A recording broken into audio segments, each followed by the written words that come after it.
think aging is a form of reclamation. It's bringing back that girl into your life today before you manipulated every single part of you to please a culture that only wanted to keep you sexually attractive.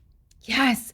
And a culture that profits off of you, whether it is selling the products through the vice of fear, right? That you need all of these things to be worthy and to be lovable. Whether they're selling to you through the modem of fear, or they're profiting by, sexualizing you in all of the ways that women are sexualized, to sell things, to move the needle in every possible industry.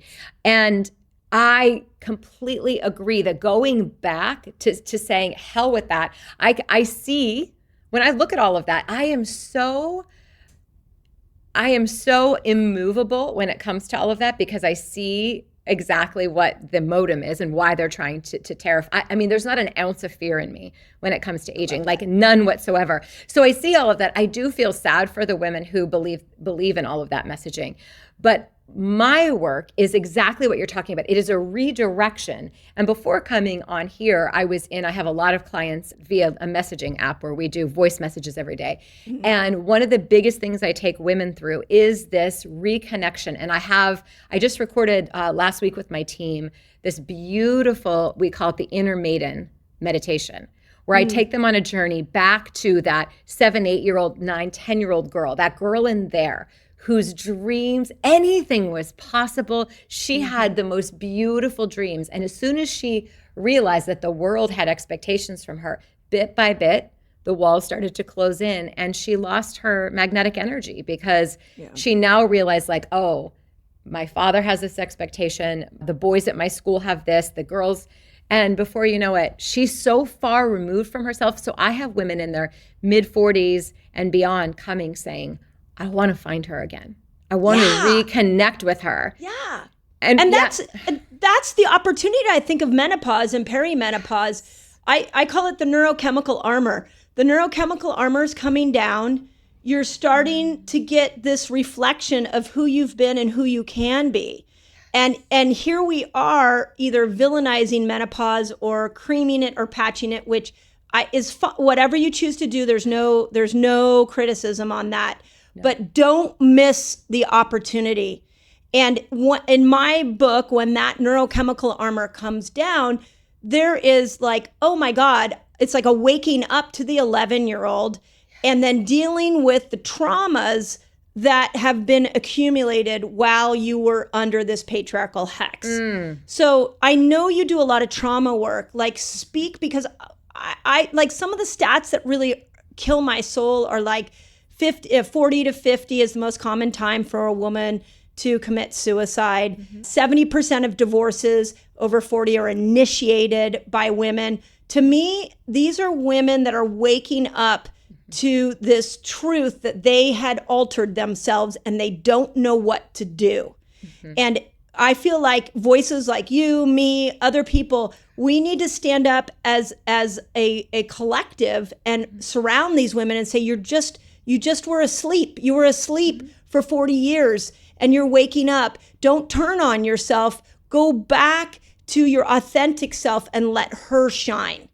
So how do we help these women when they're in that moment, when traumas show up, when they hear words like we're talking about and say, you two are so brave?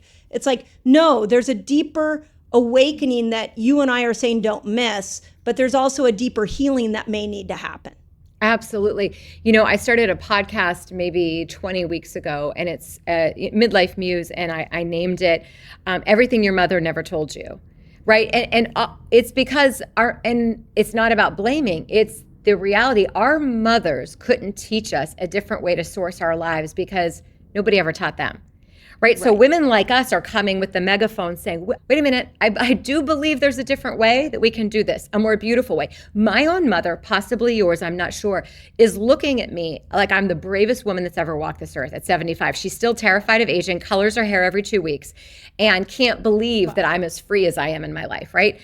Wow. To live the way I'm living. So I think the work becomes First, so much grace and compassion as these women start to come awake, right? Grace and compassion. And you look over your shoulder and you realize you built an entire life through the energy of I will obtain worthiness, maybe even a little bit of love, if I serve. And I serve and I serve and I give and I give and I give to the point that I get so far removed, I have no idea who I am. And I'll keep doing that. And then what ends up happening is you get a few decades down the road and you wake up one day in the middle of your life and you think, I don't know if that return on investment was actually what I thought it was going to be. And what I find almost in every situation across the world when women find my work is what is missing, Mindy, almost every time in this beautiful puzzle that they've constructed. I got the house, I got the job, I have the kids, I have the money, we take 2 vacations a year, I've got the dog, I've got, right, they've got all the things. I eat organic, I work out 5 days a week. And then the one piece, there's that piece in the middle, they're like, I can't find that piece of the puzzle. Where is it? 9 times out of 10, it's them. They're doing everything on what I call the patriarchal checklist, but something is missing. Something feels off. And this is where I see addictions begin to happen, whether it's a shopping addiction, a drinking addiction, Netflix addiction, scrolling on their phones.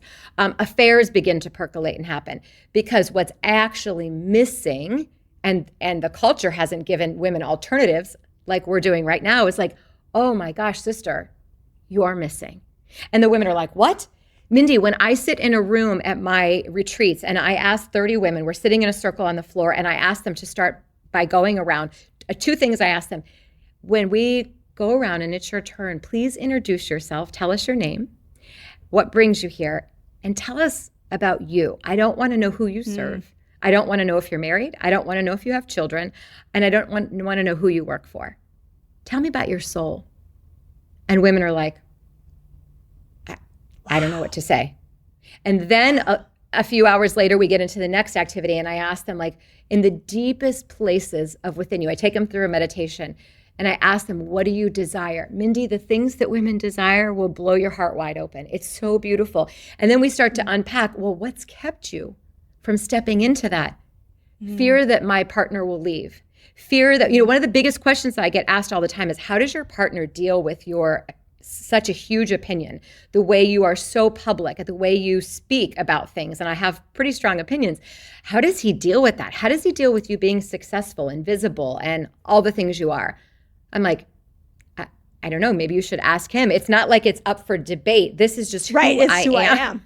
Yeah. Right. And I don't understand why they think there has to be a direct threat. Because I feel like my expansion, my truth, is an opportunity for his expansion and his truth to root even deeper. So it's fascinating that we think a successful woman, an opinionated woman, is somehow means she's not worth, she's going to lose love. That's women's biggest fear. If I go for what I desire, everyone's going to leave me. No one's going to like me, and my friends won't like me. Women are worried about losing their friends. And you know what, Mindy? The louder I get, the more public I get, the more things that happen in my career. Beautiful. Everybody loved to cheer for like the Amanda in private practice who was more quiet. Just my people in my town knew me, right? But as I went on social media around the COVID time, all of a sudden, the people who were rooting for me, like, oh, it's so cute. Oh my God, you're going to go on TikTok. I love that. Go, Amanda. And then as everything exploded and all these things are happening now, a lot of people are very quiet. And a lot of women who were standing there aren't standing there anymore. Because we like a woman when she has a dream, but we don't like her when it's come true.